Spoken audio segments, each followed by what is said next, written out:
ಸಮೀಕ್ಷೆಯಲ್ಲಿ ಪ್ರಧಾನಿ ಸ್ಥಾನಕ್ಕೆ ಮೋದಿಗಿಂತ ರಾಹುಲ್ ಗಾಂಧಿ ಬೆಸ್ಟ್ ಎಂದ 2 ರಾಜ್ಯಗಳು. ಕೊರೋನಾ ಲಸಿಕೆ ಹಾಕಿಸಿಕೊಂಡ ಪ್ರಧಾನಿ ನರೇಂದ್ರ ಮೋದಿ. ಮೌಢ್ಯದ ವಿರುದ್ಧ ಮತ್ತೊಂದು ವಿನೂತನ ಕಾರ್ಯಕ್ರಮಕ್ಕೆ ಮುಂದಾದ ಶಾಸಕ ಸತೀಶ್ ಜಾರಕಿಹೊಳಿ. ಗೋಕಾಕ್ ಫಾಲ್ಸ್ ನಡುವಿನ ಸೇತುವೆ ಕಾಮಗಾರಿ ಜುಲೈನೊಳಗೆ ಪೂರ್ಣಗೊಳಿಸಲು ಡಿಸಿಎಂ ಸೂಚನೆ. ಶಾಸಕಿ ಲಕ್ಷ್ಮೀ ಹೆಬ್ಬಾಳ್ಕರ್ ಮಾರ್ಕೆಟಿಂಗ್ ವುಮನ್. ರಮೇಶ್ ಜಾರಕಿಹೊಳಿ ಲೇವಡಿ. ತಪ್ಪಿತ ಮತ್ತೊಂದು ಸ್ಫೋಟಕ ದುರಂತ. ಅಕ್ರಮವಾಗಿ ಸಂಗ್ರಹಿಸಿಟ್ಟಿದ್ದ ಸ್ಫೋಟಕ ಸಾಮಗ್ರಿ ವಶ. ಟಿಕೆಟ್ ಇಲ್ಲದೆ ರೈಲಿನಲ್ಲಿ 20ಕ್ಕೂ ಹೆಚ್ಚು ಪೊಲೀಸರ ಪ್ರಯಾಣ. ಸಿಕ್ಕಿಬಿದ್ದ ಪೊಲೀಸರು. ಎಲ್ಪಿಜಿ ಸಿಲಿಂಡರ್ ಬೆಲೆಯಲ್ಲಿ 25 ರೂಪಾಯಿ ಏರಿಕೆ. ಮಹದಾಯಿ ವಿಚಾರದಲ್ಲಿ ರಾಜ್ಯಕ್ಕೆ ಅನ್ಯಾಯವಾಗಲು ಬಿಡೋದಿಲ್ಲ. ಸಚಿವ ರಮೇಶ್ ಜಾರಕಿಹೊಳಿ ಹೇಳಿಕೆ. ವಿಮಾನ ನಿಲ್ದಾಣದಲ್ಲಿ 2.75 ಕೋಟಿ ರೂಪಾಯಿ ಮೌಲ್ಯದ ಐಫೋನ್ ವಶ. ಖೋಟಾ ನೋಟು ಸಾಗಣೆ 4 ಬಂಧನ. ಕಾಲೇಜು ಕಟ್ಟಡದಿಂದ ಹಾರಿ ವಿದ್ಯಾರ್ಥಿ ಆತ್ಮಹತ್ಯೆ. ಪಶ್ಚಿಮ ಬಂಗಾಳ ವಿಧಾನಸಭಾ ಚುನಾವಣೆ 28 ಮಂದಿ ಕಾಂಗ್ರೆಸ್ ವೀಕ್ಷಕರ ನೇಮಕ. ವಿಜಯನಗರ ಜಿಲ್ಲೆಯ ಹೊಸಪೇಟೆ ನಗರದ ನ್ಯಾಯಾಲಯದ ಆವರಣದಲ್ಲಿಂದು ವಕೀಲರೊಬ್ಬರನ್ನ ಮಚ್ಚಿನಿಂದ ಕೊಚ್ಚಿ ಕೊಲೆ ಮಾಡಿರುವ ಘಟನೆ ಜರುಗಿದೆ. ಮೂಲತಃ ಹೊಸಪೇಟೆ ಕಾಂಗ್ರೆಸ್ ಪಕ್ಷದ ಮುಖಂಡರಾಗಿದ್ದ ವಕೀಲರ ಸಂಘದ ಮಾಜಿ ಕಾರ್ಯದರ್ಶಿ ತಾರಿಹಳ್ಳಿ ವೆಂಕಟೇಶ್ ಕೊಲೆಗೀಡಾದ ವಕೀಲರಾಗಿದ್ದು, ಕೊಲೆಗೀಡಾದ ವೆಂಕಟೇಶ್ ಅವರ ಸಂಬಂಧಿ ಮನೋಜ್ ಎಂಬ ಯುವಕ ನೇರವಾಗಿ ಮಚ್ಚು ಹಿಡಿದುಕೊಂಡು ಬಂದು ತಲೆಯನ್ನ ಕೊಚ್ಚಿ ಕೊಂದಿದ್ದಾರೆ. ಕುರ್ಚಿಯಲ್ಲಿ ಕುಳಿತ ವೆಂಕಟೇಶ್ ಸ್ಥಳದಲ್ಲಿ ಅಸುನೀಗಿದ್ದಾರೆ. ಕೊಲೆ ನಡೆದ ಸ್ಥಳ ರಕ್ತಸಿಕ್ತವಾಗಿ ಕೊಲೆ ನಡೀತಾ ಇದ್ದಂತೆ ಸ್ಥಳದಲ್ಲಿದ್ದವ ಅನೇಕರು ಹೌಹಾರಿದ್ದಾರೆ. ಕೊಲೆ ಮಾಡಿದ ಯುವಕ ಈಗ ಪೊಲೀಸರ ಅತಿಥಿಯಾಗಿದ್ದಾನೆ. ಈ ಬಗ್ಗೆ ಪಟ್ಟಣ ಪೊಲೀಸ್ ಠಾಣೆಯಲ್ಲಿ ಪ್ರಕರಣ ದಾಖಲಾಗಿದೆ. ಬಂಧಿತ ಮನೋಜ್ನಿಗೆ ಮೃತ ವೆಂಕಟೇಶ್ ಸಂಬಂಧದಲ್ಲಿ ದೊಡ್ಡಪ್ಪನಂತೆ. ತಾನು 3-4 ಕಡೆ ಕೆಲಸ ಮಾಡಿ ಕೆಲಸಕ್ಕೆ ಸೇರಿದ್ದೆ. ಹೋದ ಕಡೆ ಎಲ್ಲೆಲ್ಲೂ ನನ್ನ ಬಗ್ಗೆ ಚಾಡಿ ಹೇಳಿ ಕೆಲಸ ಬಿಡಿಸ್ತಾ ಇದ್ದ. ಅದಕ್ಕಾಗಿ ಮನನೊಂದು ಕೊಲೆ ಮಾಡಿದೆ ಅಂತ ಪೊಲೀಸರ ಮುಂದೆ ತಿಳಿಸಿದ್ದಾರೆ. ಕಲಿಯುವ ಆಸಕ್ತಿ ಇರುವ ವಿದ್ಯಾರ್ಥಿಗಳಿಗೆ ಸೂಕ್ತ ಮಾರ್ಗದರ್ಶನ ದೊರಕಿದ್ರೆ ಸಮಾಜದ ಆಸ್ತಿಯಾಗಿ ರೂಪುಗೊಳ್ತಾರೆ ಅಂತ ಹಿರಿಯ ರಂಗಭೂಮಿ ಹಾಗೂ ಚಲನಚಿತ್ರ ಕಲಾವಿದೆ ಡಾಕ್ಟರ್ ಪಂಕಜ ರವಿಶಂಕರ್ ಹೇಳಿದರು. ಬಾಗಲಕೋಟೆ ಜಿಲ್ಲೆಯ ರಬಕವಿ ಬನಹಟ್ಟಿ ತಾಲೂಕಿನ ರಬಕವಿಯ ಶಿವದಾಸಿಮಯ್ಯ ಸಮುದಾಯ ಭವನದಲ್ಲಿ ಜನಶಕ್ತಿ ಸಾರ್ವಜನಿಕ ಸೇವಾ ಸಂಘದಿಂದ ಜರುಗಿದ ಸ್ಪರ್ಧಾತ್ಮಕ ಪರೀಕ್ಷೆಗಳಿಗೆ ಉಚಿತ ಕಾರ್ಯಾಗಾರ ಉದ್ಘಾಟಿಸಿ ಅವರು ಮಾತನಾಡಿದರು. ಪದವಿ ಪೂರ್ವ ಹಾಗೂ ಪದವಿ ಪರೀಕ್ಷೆಗಳಲ್ಲಿ ಉತ್ತಮ ಅಂಕ ಗಳಿಸಿದ್ರು. ಐಎಎಸ್, ಕೆಎಎಸ್, ಬ್ಯಾಂಕಿಂಗ್ ಸೇರಿದಂತೆ ಅನೇಕ ಸ್ಪರ್ಧಾತ್ಮಕ ಪರೀಕ್ಷೆಗಳಲ್ಲಿ ಉತ್ತಮ ರ್ಯಾಂಕ್ ಪಡೆಯಲು ವಿಶೇಷ ಅಧ್ಯಯನ ಮತ್ತು ತರಬೇತಿ ಅತ್ಯವಶ್ಯಕ. ಈ ನಿಟ್ಟಿನಲ್ಲಿ ಜನಶಕ್ತಿ ಸೇವಾ ಸಂಘವು ತಾಲೂಕಿನ ವಿದ್ಯಾರ್ಥಿಗಳಿಗೆ ಸೂಕ್ತ ಮಾರ್ಗದರ್ಶನ ನೀಡಲು ಸೇವೆ ಆರಂಭಿಸಿದೆ ಅಂತ ಮೆಚ್ಚುಗೆಯನ್ನು ವ್ಯಕ್ತಪಡಿಸಿದರು.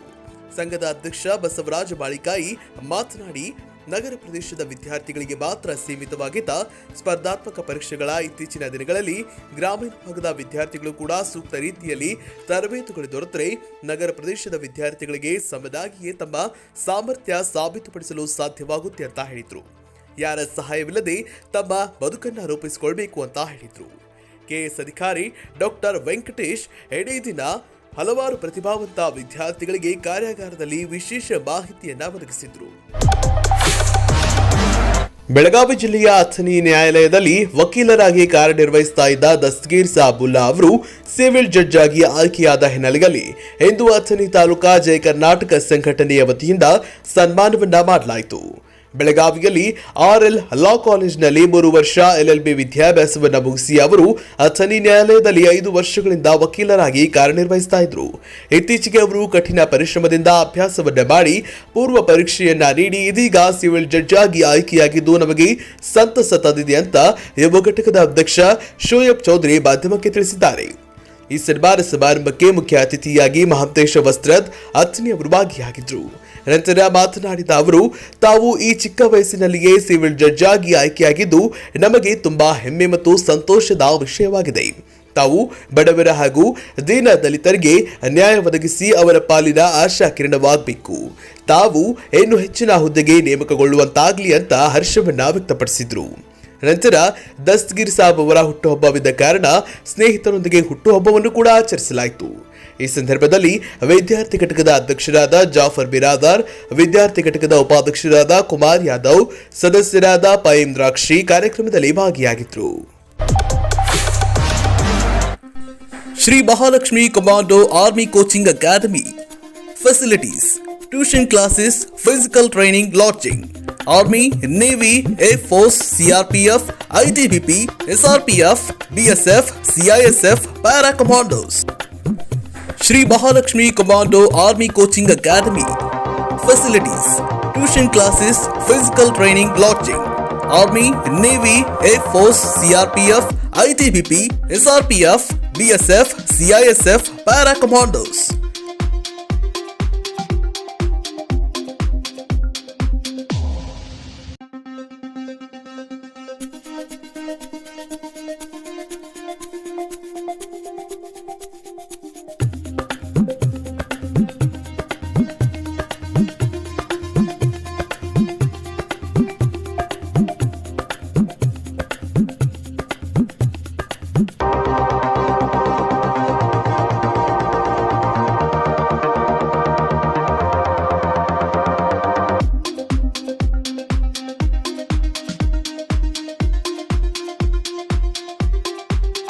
ತಾರಾನಗರ್, ಪೀರನ್ವಾಡಿ, ಬೆಳಗಾವಿ.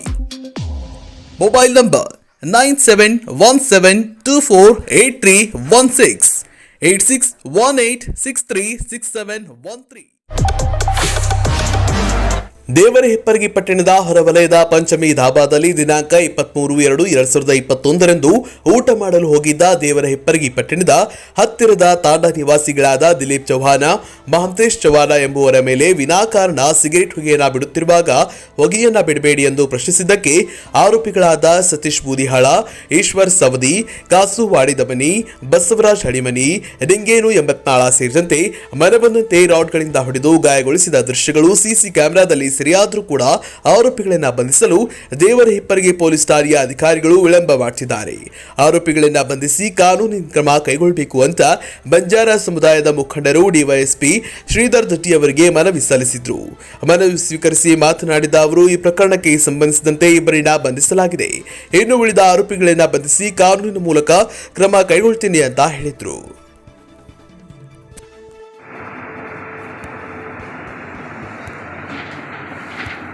ಇದಕ್ಕೆ ಸಂಬಂಧಪಟ್ಟಂತೆ ನಾವು ಆ್ಯಕ್ಚುಲಿ ಈಗಾಗಲೇ ಈ ಒಂದು ಪ್ರಕರಣದಲ್ಲಿ 2 ಜನನ ನಾನು ಅರೆಸ್ಟ್ ಮಾಡಿದ್ದೀನಿ.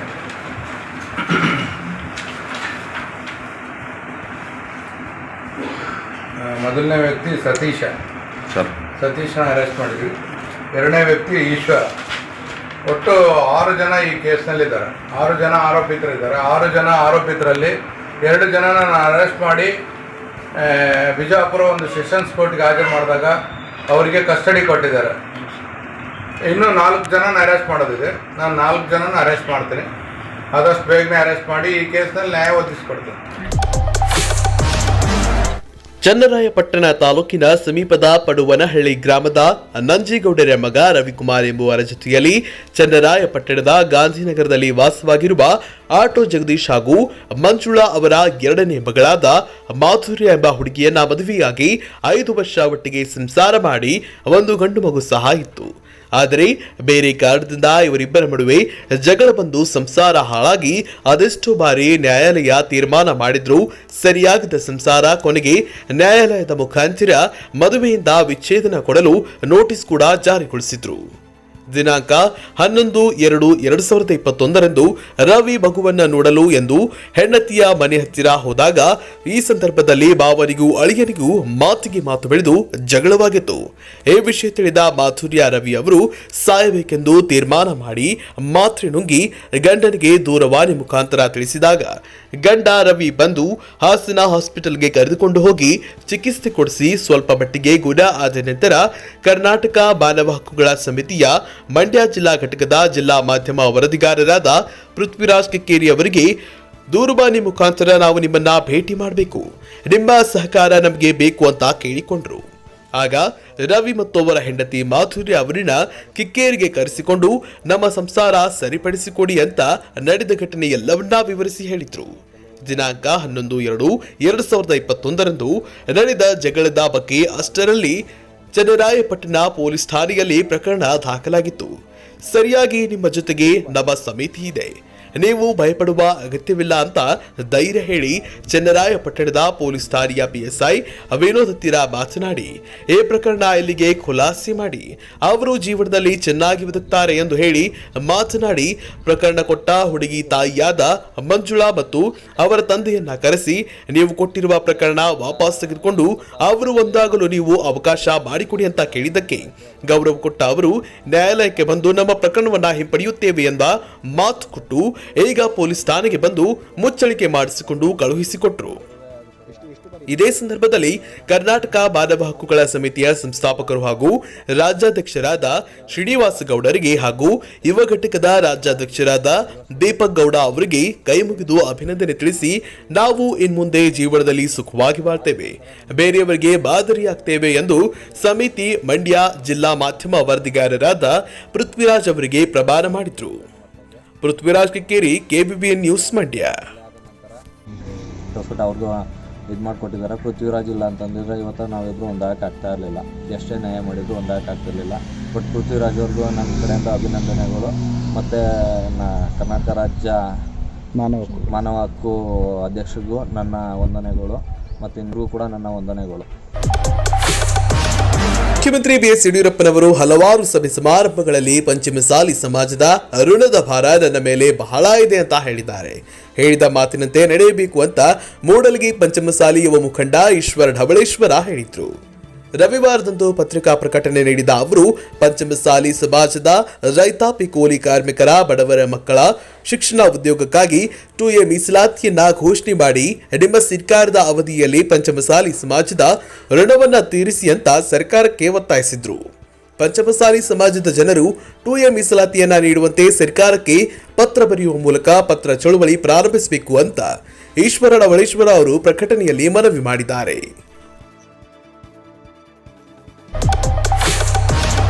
ಹುಕ್ಕೇರಿ ತಾಲೂಕಿನ ಸಂಕೇಶ್ವರ ಸಮೀಪದ ಹರಿಗಾಪುರ ಗಡ ಗ್ರಾಮದಲ್ಲಿ ರಸ್ತೆ ಕಾಮಗಾರಿ ಮಾಡುತ್ತಿದ್ದ ವೇಳೆ ಪುರಾತನ ಸುರಂಗ ಮಾರ್ಗವೊಂದು ಪತ್ತೆಯಾಗಿದ್ದು, ಈ ಹಿಂದೆ ಪುರಾತನ ಕಾಲದಲ್ಲಿ ರಾಜ ಮಹಾರಾಜರು ಆಳ್ವಿಕೆ ಮಾಡಿರುವ ಕೋಟೆ ಪಕ್ಕದಲ್ಲಿ ಈಗ ರಸ್ತೆ ನಿರ್ಮಾಣ ಮಾಡುತ್ತಿದ್ದ ಸಮಯದಲ್ಲಿ ಸುರಂಗ ಮಾರ್ಗ ಪತ್ತೆಯಾಗಿರುವುದು ಅಚ್ಚರಿಗೆ ಕಾರಣವಾಗಿದೆ. ಈ ಸುರಂಗ ಮಾರ್ಗವು ಸುಮಾರು 3.5 ಅಡಿ ಎತ್ತರ, 3 ಅಡಿ ಅಗಲ ಇದೆ. ಸುಮಾರು 28 ಅಡಿಗಿಂತಲೂ ಹೆಚ್ಚು ಉದ್ದವಿದೆ ಅಂತ ಹೇಳಲಾಗ್ತಿದೆ. ಹುಕ್ಕೇರಿ ತಾಲೂಕಿನ ಹರಿಗಾಪುರ ಗಡ ಗ್ರಾಮವು ಹುಕ್ಕೇರಿ ಮತಕ್ಷೇತ್ರದಲ್ಲಿ ಬರುತ್ತೆ. ಕಳೆದ ಕೆಲವು ದಿನಗಳ ಹಿಂದೆ ಪ್ರವಾಸೋದ್ಯಮ ಇಲಾಖೆಯಿಂದ ಶಾಸಕರ ಪ್ರದೇಶಾಭಿವೃದ್ಧಿ ಯೋಜನೆಯಲ್ಲಿ 50 ಲಕ್ಷ ರೂಪಾಯಿ ವೆಚ್ಚದಲ್ಲಿ ರಸ್ತೆ ಕಾಮಗಾರಿಗೆ ಸಚಿವ ಹಾಗೂ ಹುಕ್ಕೇರಿ ಶಾಸಕ ಉಮೇಶ್ ಕತ್ತಿ ಚಾಲನೆ ನೀಡಿದ್ರು. ಹರಿಗಾಪುರ ಗಡ ಗ್ರಾಮವು ಎತ್ತರದ ಗುಡ್ಡ ಪ್ರದೇಶ ಹಾಗೂ ಅತಿ ಎತ್ತರದ ಪ್ರದೇಶವಾಗಿದ್ದು, ಅಲ್ಲಿ ಪುರಾತನ ಕಾಲದ ಕೋಟೆಯೊಂದಿದೆ. ಈ ಕೋಟೆಯನ್ನ ಭೋಜರಾಜ ಎನ್ನುವ ರಾಜರು ನಿರ್ಮಾಣ ಮಾಡಿದ್ದನು ಅಂತ ಹೇಳಲಾಗ್ತಿದೆ. ಇಲ್ಲಿ ಈ ಹಿಂದಿನ ಕಾಲದಲ್ಲಿ ಛತ್ರಪತಿ ಶಿವಾಜಿ ಮಹಾರಾಜರು ಇಲ್ಲಿಗೆ ಆಗಮಿಸಿ ಈ ಕೋಟೆಯನ್ನ ಅಂದಿನ ಕಾಲದಲ್ಲಿ ಉಪಯೋಗಿಸಿ ಅದನ್ನ ಅಭಿವೃದ್ಧಿ ಮಾಡಿದ್ರು ಅಂತ ಹೇಳಲಾಗ್ತಿದೆ. ಆದರೆ ಈಗ ಈ ಕೋಟೆ ಪ್ರದೇಶದಲ್ಲಿ ಸಾರ್ವಜನಿಕರು ಮನೆಗಳಿವೆ. ಈ ಕೋಟೆಗೆ ಹಾಗೂ ಮನೆಗಳಿಗೆ ಸಂಪರ್ಕ ನಿರ್ಮಾಣ ಮಾಡುವ ನಿಟ್ಟಿನಲ್ಲಿ ಈ ರಸ್ತೆ ಕಾಮಗಾರಿಯನ್ನ ಪ್ರಾರಂಭಿಸಲಾಗಿದೆ. ಆದರೆ ಈ ರಸ್ತೆ ಕಾಮಗಾರಿಗೆ ಜೆಸಿಬಿ ಯಂತ್ರದ ಮೂಲಕ ಗುಡ್ಡವನ್ನ ಅಗೆಯುತ್ತಿರುವಾಗ ಈ ಪ್ರದೇಶದಲ್ಲಿ ಸುರಂಗ ಮಾರ್ಗವೊಂದು ಪತ್ತೆಯಾಗಿದೆ. ಅದರಂತೆ ಈ ಹರಿಗಾಪುರ ಗಡ ಗ್ರಾಮದಲ್ಲಿರುವ ಈ ಕೋಟೆಯಿಂದ ಸಂಕೇಶ್ವರ ನಗರದ ಪುರಾತನ ಕಾಲದ ಜಗದ್ಗುರು ಶಂಕರಾಚಾರ್ಯರ ಮಠಕ್ಕೆ ಹಾಗೂ ಮಹಾರಾಷ್ಟ್ರದ ಗಡಹಿಂಗ್ಲಜ ತಾಲೂಕಿನ ಸಾಮಾನಗಡ ಎಂಬ ಗುಡ್ಡದಲ್ಲಿಯೂ ಕೂಡ ಕೋಟೆ ಪ್ರದೇಶಕ್ಕೆ ಸುರಂಗ ಮಾರ್ಗದಿಂದ ಸಂಪರ್ಕ ಇದೆ ಎನ್ನುವ ಈ ಹಿಂದಿನ ಪೂರ್ವಜರು ಹೇಳ್ತಾ ಇದ್ರು. ಆದರೆ ಈಗ ಹರಿಗಾಪುರ ಗಡ ಗ್ರಾಮದಲ್ಲಿ ಪತ್ತೆಯಾಗಿರುವ ಸುರಂಗ ಮಾರ್ಗ ಇದಕ್ಕೆ ಪುಷ್ಟಿ ನೀಡುವಂತಾಗಿದೆ.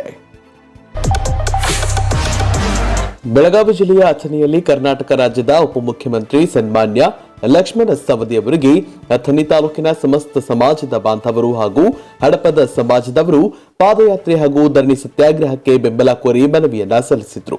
ಹಡಪದ ಸಮಾಜದ ತಾಲೂಕಾಧ್ಯಕ್ಷ ಶಿವಾನಂದ ಹುನ್ನೂರು, ಉಪಾಧ್ಯಕ್ಷರಾದ ಸುರೇಶ್ ಹಡಪದ ಅವರು, ಕಾರ್ಯಾಧ್ಯಕ್ಷರಾದ ಮಹಾಂತೇಶ ಹಡಪದ ಹಾಗೂ ಯುವ ನಾಯಕ ಸತ್ತಿಗ್ರಾಮದ ಕಾರ್ಯಾಧ್ಯಕ್ಷರಾದ ಚೆನ್ನಪ್ಪ ನಾವಿ ಹಾಗೂ ಕಾರ್ಯಕರ್ತರು ಎಲ್ಲರೂ ಒಟ್ಟುಗೂಡಿ ಮನವಿಯನ್ನ ಸಲ್ಲಿಸಿದ್ರು. ಮನವಿ ಸ್ವೀಕರಿಸಿ ಮಾತನಾಡಿದ ಉಪಮುಖ್ಯಮಂತ್ರಿ ಬರುವ ಅಧಿವೇಶನದಲ್ಲಿ ನಿಗಮ ಮಂಡಳಿ ಕುರಿತು ಹಾಗೂ ಜಾತಿ ತಿದ್ದುಪಡಿ ಇದರ ಬಗ್ಗೆ ಧ್ವನಿ ಎತ್ತುತ್ತೇನೆ ಅಂತ ಭರವಸೆಯನ್ನ ನೀಡಿದ್ರು. ಮಾರ್ಚ್ 21ರಂದು ಬನಹಟ್ಟಿಯಲ್ಲಿ ಜರುಗಲಿರುವ ರಬಕವಿ ಬನಹಟ್ಟಿ ತಾಲೂಕಾ ಪ್ರಥಮ ಕನ್ನಡ ಸಾಹಿತ್ಯ ಸಮ್ಮೇಳನದ ಸರ್ವಾಧ್ಯಕ್ಷರಾಗಿ ಹಿರಿಯ ಸಾಹಿತಿ ಡಾಕ್ಟರ್ ಡಿ.ಎ. ಬಾಗಲಕೋಟ ಅವರು ಆಯ್ಕೆಯಾಗಿದ್ದಾರೆ. ಇವರು 1940ರಲ್ಲಿ ಮುಧೋಳ ತಾಲೂಕಿನ ಶಿರೋಳ ಗ್ರಾಮದಲ್ಲಿ ನೇಕಾರ ಕುಟುಂಬದಲ್ಲಿ ಜನಿಸಿದ್ರು. ವಿಜ್ಞಾನ ಪದವೀಧರರಾಗಿ ಬರಹಟ್ಟಿಯ SRA ಹೈಸ್ಕೂಲ್ನಲ್ಲಿ ಗಣಿತ, ವಿಜ್ಞಾನ ಹಾಗೂ ಇಂಗ್ಲಿಷ್ ಶಿಕ್ಷಕರಾಗಿ 34 ವರ್ಷ ಸೇವೆಗೈದಿದ್ದಾರೆ. ಸಾಹಿತ್ಯದಲ್ಲಿನ ವಿಶೇಷ ಆಸಕ್ತಿಯಿಂದಾಗಿ ಇಂಗ್ಲಿಷ್ ಹಾಗೂ ಕನ್ನಡದಲ್ಲಿ MA ಪದವಿ ಹಾಗೂ ಹಂಪಿ ಕನ್ನಡ ವಿವಿಯಲ್ಲಿ ಚಾಮರಸನ ಪ್ರಭುಲಿಂಗಲೀಲೆ ಕುರಿತು ಪ್ರಬಂಧ ಮಂಡಿಸಿ ನಿವೃತ್ತಿ ನಂತರ PhD ಪದವಿಯನ್ನ ಪಡೆದಿದ್ದಾರೆ. ಆಧ್ಯಾತ್ಮ, ಶಿವಯೋಗ ಇವರ ಬರಹಗಳ ಜೀವನಾಡಿ. ಶರಣರ ವಚನ, ಶಿವಯೋಗಿಗಳ ತತ್ವಪದಗಳೊಂದಿಗಿನ ಅವರ ಅನುಸಂಧಾನ ಅನನ್ಯ. ನಿವೃತ್ತಿಯ ನಂತರ ಸಾಹಿತ್ಯ ಕ್ಷೇತ್ರದಲ್ಲಿ ಕೃಷಿ ಮಾಡುವ ಮೂಲಕ ಈ ಭಾಗದಲ್ಲಿ ಹೆಸರಾಗಿರುವ ಡಾಕ್ಟರ್ DA ಬಾಗಲಕೋಟ ಅವರನ್ನು ಸಮ್ಮೇಳನದ ಸರ್ವಾಧ್ಯಕ್ಷರನ್ನಾಗಿ ಆಯ್ಕೆ ಮಾಡಿದ್ದು ಅತ್ಯಂತ ಉತ್ಸಾಹಪೂರ್ವಕವಾಗಿದೆ. ಮುಜ್ಮಿಲ್ ಜರ್ಮನ್, KBBN न्यूज, रबकवी बनहट्टी। गांव वासियों के पसंद में उतरा उड़ान बार एंड रेस्टोरेंट। सोशल डिस्टेंसिंग का ख्याल रखते हुए हमारा स्टाफ देता है बेहतरीन सर्विस का विश्वास। यहां है पार्टी और फंक्शन के लिए 3 आलीशान हॉल, कारपोरेट डिनर मीटिंग के लिए 3 अलग कक्ष, IPL मैच देखने के लिए 3 बड़े स्क्रीन की विशेष सुविधा। इसके साथ ही साफ सुथरा किचन जहां हमारा वेल क्वालिफाइड स्टाफ देता है क्वालिटी और हाइजीनिक फूड की गारंटी। तो फिर खाने की हो बात तो आना परिवार के साथ। उड़ान बार एंड रेस्टोरेंट, लिंगराज कॉलेज के पास, बेलगावी। फोन 0831 2435 777।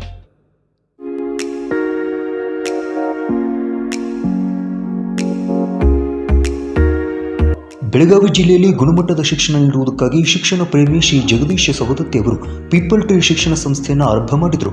ಇನ್ನು ಮಹಾವಿದ್ಯಾಲಯವು ಸಮರ್ಥವಾಗಿರುವಂತಹ ಬೋಧಕ ಸಿಬ್ಬಂದಿ ಹಾಗೂ ಅಗತ್ಯ ಸೌಕರ್ಯಗಳನ್ನು ಒಳಗೊಂಡಿದೆ.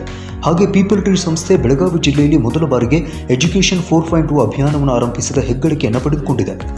ಮಹಾವಿದ್ಯಾಲಯದ ವಿದ್ಯಾರ್ಥಿಗಳು ಪ್ರತಿ ವರ್ಷವೂ ಕೂಡ ಯೂನಿವರ್ಸಿಟಿ ಬ್ಲೂಗಳಾಗಿ ಹೊರಹೊಮ್ಮಿದ್ದು ರಾಜ್ಯ ಮತ್ತು ರಾಷ್ಟ್ರ ಮಟ್ಟದಲ್ಲಿ ಸಾಧನೆಗೈದಿದ್ದು ವಿದ್ಯಾರ್ಥಿಗಳ ಪ್ರತಿಭೆಯನ್ನು ಅನಾವರಣ ಮಾಡುವುದಕ್ಕಾಗಿ ಮಹಾವಿದ್ಯಾಲಯವು ರಾಷ್ಟ್ರಮಟ್ಟದ ವಿದ್ಯಾರ್ಥಿ ಸಮ್ಮೇಳನವನ್ನು ಆಯೋಜನೆ ಮಾಡುತ್ತಿದೆ. ಪೀಪಲ್ ಟ್ರೀ ಮಹಾವಿದ್ಯಾಲಯವು digital classroom, hi tech computer lab, ಅಚ್ಚುಕಟ್ಟಾದ ಗ್ರಂಥಾಲಯವನ್ನು ಒಳಗೊಂಡಿದೆ. ಮಹಾವಿದ್ಯಾಲಯದಲ್ಲಿ PUC commerce, BCom, BCA, BBA ಹಾಗೂ 2019ರಲ್ಲಿ ಉತ್ತರ ಕರ್ನಾಟಕದಲ್ಲಿ ಮೊದಲ ಬಾರಿಗೆ NSCDCಯಿಂದ ಮಾನ್ಯತೆ ಪಡೆದ hotel and event management course ಅನ್ನು ಆರಂಭಿಸಲಾಗಿದೆ. ಮಹಾವಿದ್ಯಾಲಯದಲ್ಲಿ best training restaurant, mock bar counter, housekeeping lab ಇನ್ನಿತರ ವ್ಯವಸ್ಥೆಗಳು ಇವೆ.